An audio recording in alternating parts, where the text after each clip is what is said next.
What if I told you that the Egypt you were taught in school wasn't the real Egypt? That the pyramids, the pharaohs, the gods carved into stone, all the things you thought you knew had been edited, reshaped, and even erased to fit a story that was never truly theirs. For centuries, Egypt has been portrayed as something almost separate from Africa, as if the sands of the Sahara could magically cut it off from the very continent it sits on. But here's the truth. The ancient Egyptians called their own land Kemet, the Black Land. And that wasn't just about the soil. Now, think back to your history classes, the documentaries, even the Hollywood movies. How often did you see Egyptians with African features, African culture, African identity? Rarely, if ever. Instead, Egypt has been painted as this mysterious other, a civilization floating in the desert, detached from the rest of Africa. But why? Who decided that the birthplace of one of humanity's greatest civilizations had to be rewritten? And what was at stake if the world knew Egypt was in fact deeply African? This isn't just about dusty textbooks or old statues in a museum. It's about identity, pride, and the rewriting of memory itself. Because when you erase Egypt's African roots, you don't just distort the past, you weaken an entire continent's story. And once you see how it happened, you'll never look at history the same way again. By the end of this video, you'll see Egypt in a way you've never seen before. Not as the exotic mystery we've been fed, but as a living, breathing part of Africa's story, an African civilization that shaped the world. We're going to dig into what was erased, why it was erased, and what it means for how we understand not just history, but ourselves today. Think of it like peeling back layers of paint on an old masterpiece. On the surface, you see one image, the version history books in Hollywood presented, but underneath, hidden in plain sight, is the original picture, a Black and African Egypt. And once you see it, you can't unsee it. This isn't about conspiracy theories or wild speculation. It's about evidence, carved in stone, recorded by ancient writers, preserved in the very name Kemet. Yet somehow, across centuries, that evidence was pushed aside, reinterpreted, or deliberately ignored. Which leads to the real question: why? Because here's the strange part. If Egypt's African identity was so obvious, why would history go to such great lengths to erase it? Who stood to gain from that erasure? And what did the world lose because of it? That's where the story gets even more revealing. Let's start with the obvious. Egypt is in Africa. Look at any map and you'll see it right there, on the northeastern edge of the continent. The Nile flows from deep within Africa into Egypt. Its neighbors, Sudan, Ethiopia, Nubia, all undeniably African. To separate Egypt from Africa is like trying to say Brazil isn't part of South America. The geography itself refuses to cooperate with the lie. And then there's the name the ancient Egyptians gave their own land, Kemet. It translates to the Black Land. On one level, it referred to the dark, fertile soil left behind by the flooding of the Nile. But many scholars argue it also carried a deeper meaning, describing the people themselves. The Egyptians saw themselves as children of the Black Land, rooted in Africa's soil, culture, and identity. The art tells the same story. Look at wall paintings, sculptures, and carvings. Figures with African features, tightly curled hair, dark skin tones. Their language, too, ties directly to other African tongues. Egyptian is part of the broader Afro-Asiatic language family, with deep connections to Cushitic and Semitic languages spoken across Africa. This wasn't some isolated desert civilization. It was African to its core. Here's a way to picture it. Imagine someone claiming that New York City was actually part of Europe, just because it seemed more glamorous that way. Absurd, right? That's exactly what happened with Egypt. The evidence was always there, but history was repackaged to make it more comfortable for those who didn't want Africa associated with greatness. And here's where it gets even more interesting.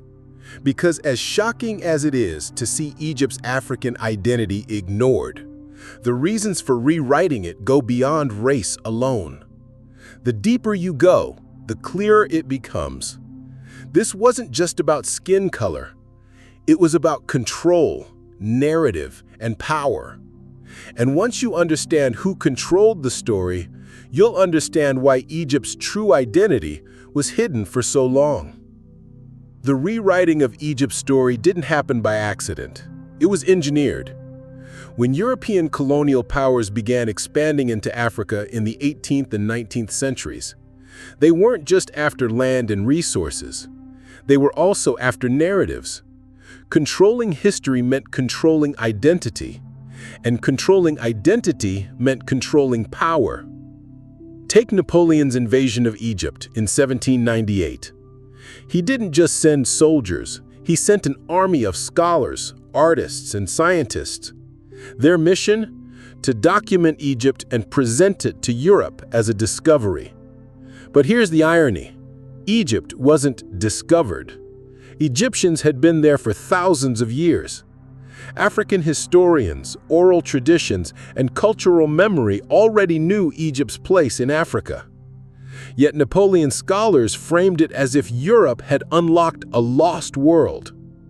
In their version, Egypt became less African and more Mediterranean, closer to Greece and Rome than to Nubia or Ethiopia.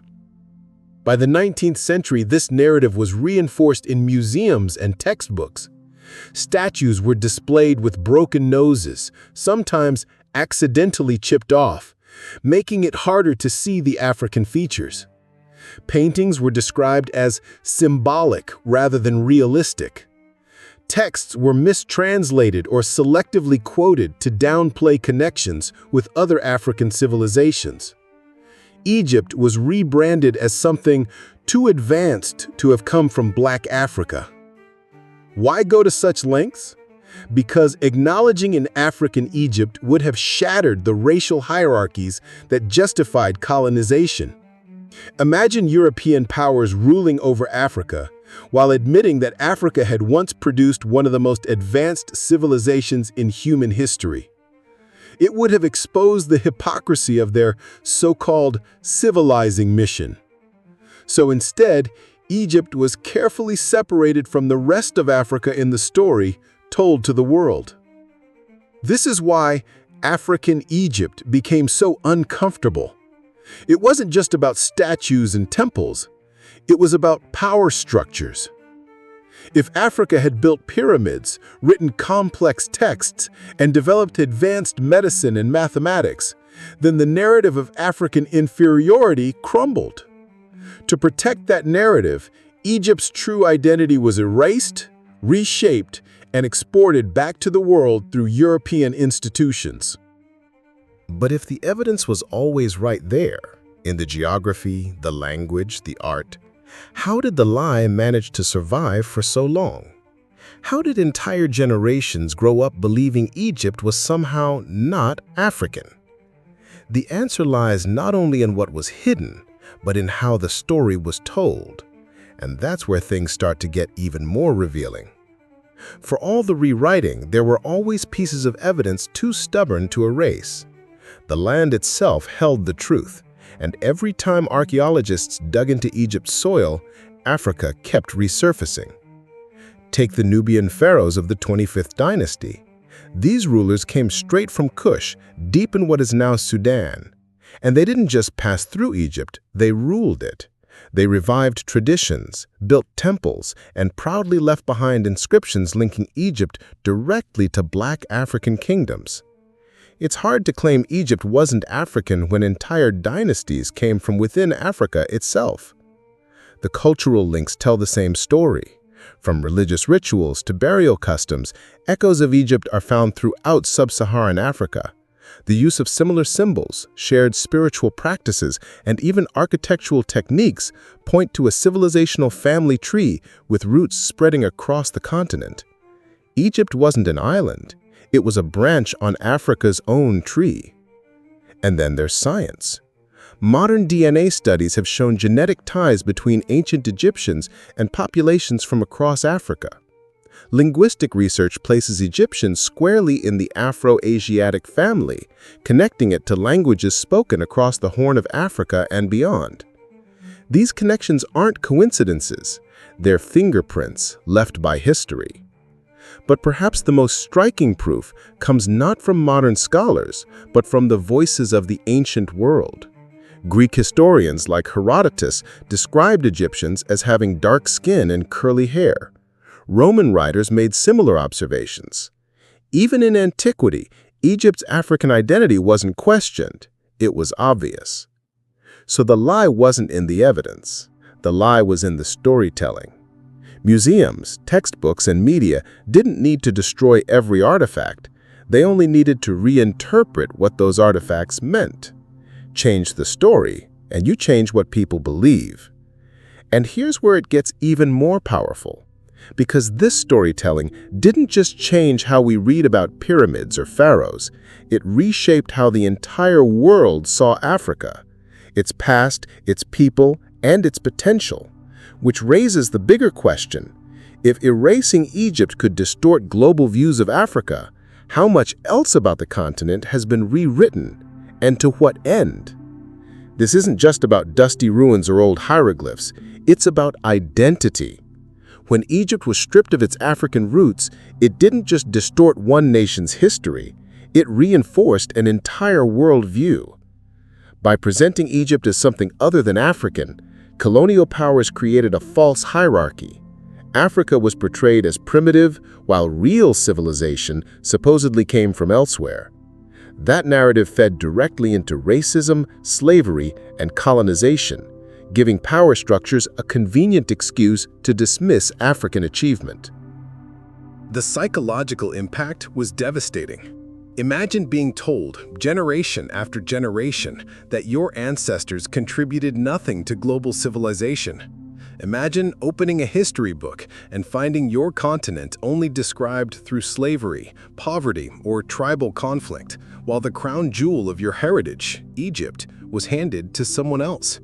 Erasing Egypt's Black identity didn't just hide the past, it robbed millions of people of pride in their roots.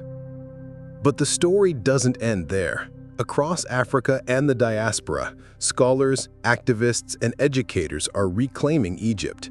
They're challenging old narratives, publishing research, and recentering Africa in its own history.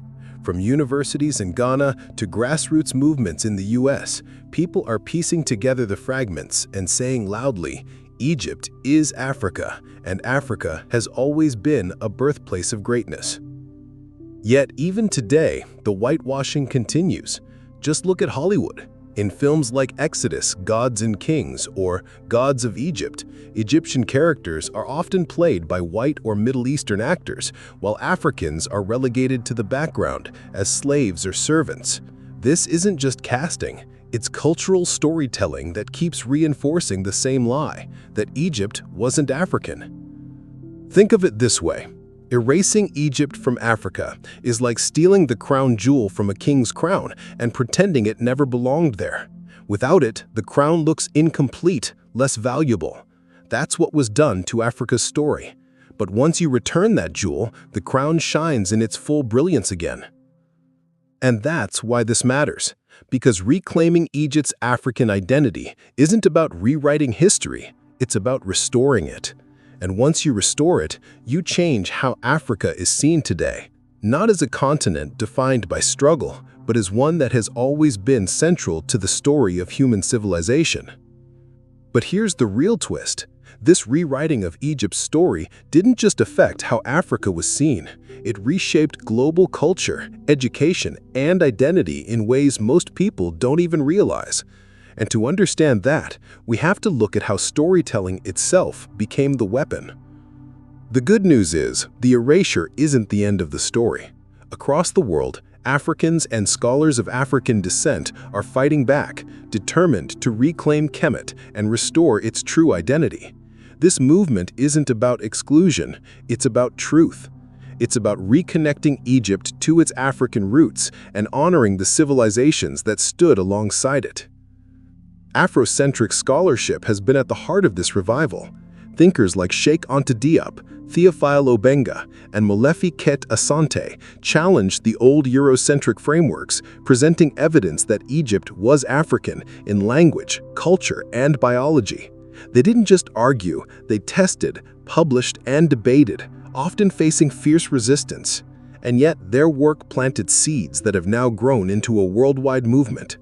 Today, universities across Africa and beyond are reclaiming space for African-centered history, teaching Egypt not as an outlier, but as part of Africa's civilizational continuum.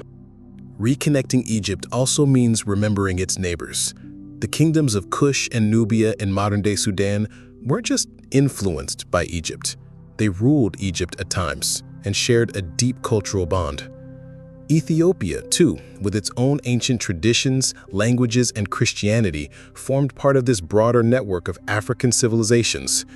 Seeing Egypt in this larger context doesn't diminish its greatness, it amplifies it. It shows Africa as a continent of interconnected brilliance, not isolated tribes in a void. And here's where it gets personal. Because reclaiming Kemet isn't just for scholars, it's for you too. You can start by questioning what you were taught. Seek out African historians, read Afrocentric perspectives, visit African-led museums, or even explore online resources that tell Egypt's story from the inside out. Share what you learn with your kids, your friends, your community. Every time you challenge the old narrative, you help restore a piece of truth. Because Egypt doesn't just belong in textbooks or behind glass in a museum. It belongs in the living memory of Africa and the world. And the more we reclaim it, the more we rebuild the pride, identity, and dignity that were stripped away. But here's the bigger point. This isn't just about fixing history. It's about shaping the future. Because once you return Egypt to Africa's crown, you begin to question every other story we've been told about the continent. And that's when things get really transformative. So let's bring it all together. Why was Egypt's Black identity erased? Because the truth was inconvenient. European powers needed a version of history that justified their dominance. A glorious African civilization didn't fit the story they wanted to tell, so they rewrote it. They chipped away noses, mistranslated texts, reframed Egypt as Mediterranean, and exported that version to the rest of the world. It wasn't about evidence, it was about power. And what does the evidence actually show? That Egypt was and always will be African. From the very name Kemet, the Black Land, to the Nubian pharaohs, the genetic links, the art, and even the testimonies of Greek and Roman historians, the proof is everywhere. Egypt's greatness didn't come from being separate from Africa, it came from being rooted in it. So how does this shape our understanding today? It forces us to confront the lies that still linger in our education systems, our media, and even in our self-perception. It challenges the idea that Africa's story begins and ends with colonization or suffering. Instead, it reminds us that Africa has always been central to the story of human civilization. Erasing that doesn't just rob Africa, it robs the whole world of truth. Here's the key takeaway. Egypt wasn't stolen. It was always Africa's. Reclaiming that doesn't just rewrite history, it restores dignity. It places Africa back in its rightful place as a cradle of human achievement. And once you see that, you start to see Africa differently. You see it not as a continent on the margins, but as a continent at the center of our shared human story. And maybe the most important question is this. If the truth about Egypt could be rewritten for centuries, what other truths about Africa are still waiting to be uncovered? What else have we been taught to forget? That's where the journey begins, not with what was erased, but with what we choose to remember.